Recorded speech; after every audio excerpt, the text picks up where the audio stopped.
নমস্কার বন্ধুরা, আমি আবারও চলে এসেছি আরও একটা নতুন রেসিপি নিয়ে। শীতের সবজি মানে রঙিন, তাই না?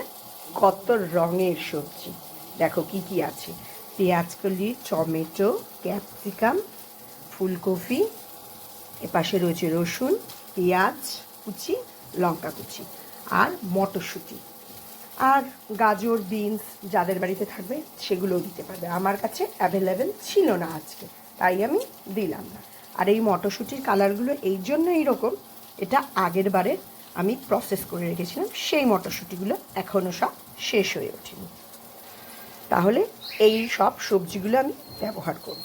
আমি তেলের মধ্যে নারকেল আর একটু ছোলা ভাজা বসিয়ে দিয়েছি অল্প করে। ছাড়া আজকের মেন উপকরণ হচ্ছে এই যে পাউরুটি।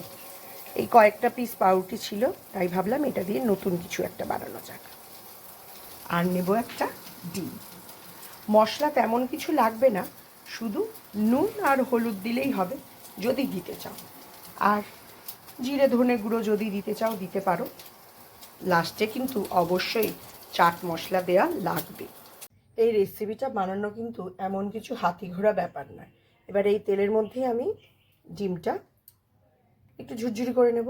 ডিমের ঝুরি ভাজা করে নিয়েছি, ঝুরি ভাজা নয়, ঝুরঝুরি করে রাখলাম। এবার আর একটুখানি যে তেল ছিল তার মধ্যে আর একটু সামান্য তেল দিয়ে এবার সমস্ত সবজিগুলো ভেজে নেব। তাহলে এক এক করে দিই। রসুনটা অনেকেই অ্যাভয়েড করতেই পারো, আমি একটু রসুনটা যেহেতু ভালোবাসি সেই জন্য আমি একটু রসুনটা বেশি করেই দিই। সব সবজিগুলো দিয়ে দিয়েছি, এবার এটাকে একটু ঢাকা দিয়ে রান্না করে নেব। জিরে ধনে গুঁড়ো সামান্য দিয়ে দিয়েছি, হলুদ আর দিইনি, আর সামান্য জল দিয়েছি, মানে বোতলের ঢাকনা 2 ঢাকনা দিয়েছি। এবার সুন্দর করে যাতে মশলাগুলো এর মধ্যে মিশে যায়। আর তো নুন তো দিয়েছি।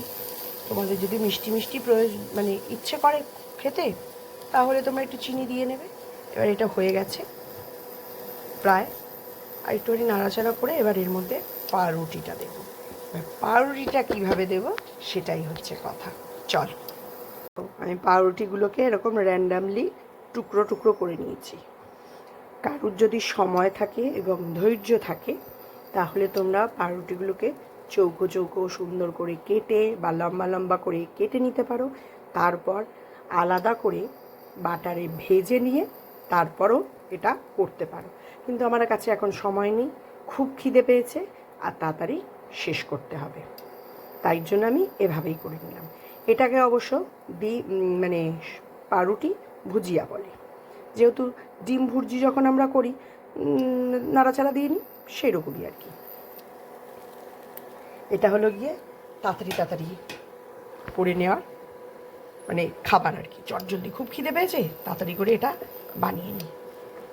তাহলে এবার এটাকে আমি সুন্দর করে নাড়াচাড়া দিয়ে নেবো, আর ওপর থেকে একটু সামান্য জলের ছিটে দিয়ে দেবো, যাতে পাউরুটিগুলোর মধ্যে সমস্ত মশলা টশলাগুলো ভালো করে মিশে যায়। কী দিয়েছি বলো তো?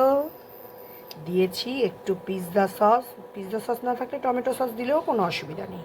আর দিয়েছি অরিগ্যানো। আর আমার ছেলে মেয়ে না, ছোটোবেলায় আমি চাউমিনটা যখন করি আমি একটুখানি ভাজা সুজি দিয়ে দিই।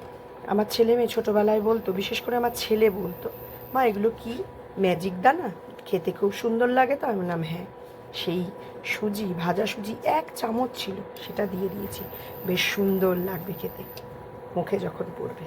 এবার সব মিশিয়ে ভালো করে নাড়াচাড়া করে আমি নামিয়ে নেব এই পাউরুটির ভুজিয়াকে। তাহলে ভালো করে একটু নাড়াচাড়া করে নিই, তারপর নামিয়ে দেবো। আমার পাউরুটির ভুজিয়া রেডি। কেমন লাগছে দেখতে বলো? আর ওপর থেকে একটু ধনেপাতা দিয়ে দিচ্ছি, দেখতে আরও সুন্দর লাগছে। তোমরা এর মধ্যে শসা, পেঁয়াজ, লঙ্কা কুচি দিয়েও নিতে পারো। আমি এখনও কেটে উঠতে পারিনি, দিয়ে তারপর খাবো। দারুণ লাগবে খেতে। চটজলদি বানিয়ে ফেলো সবাই, আর কমেন্টস করে বলবে বানিয়ে খেয়ে দে কেমন লাগলো। তাহলে আজ এই পর্যন্তই। সবাই ভালো থেকো, সাবধানে থেকো আর সুস্থ থেকো। আর আমাকে সাপোর্ট করে যেও এভাবেই। টাটা।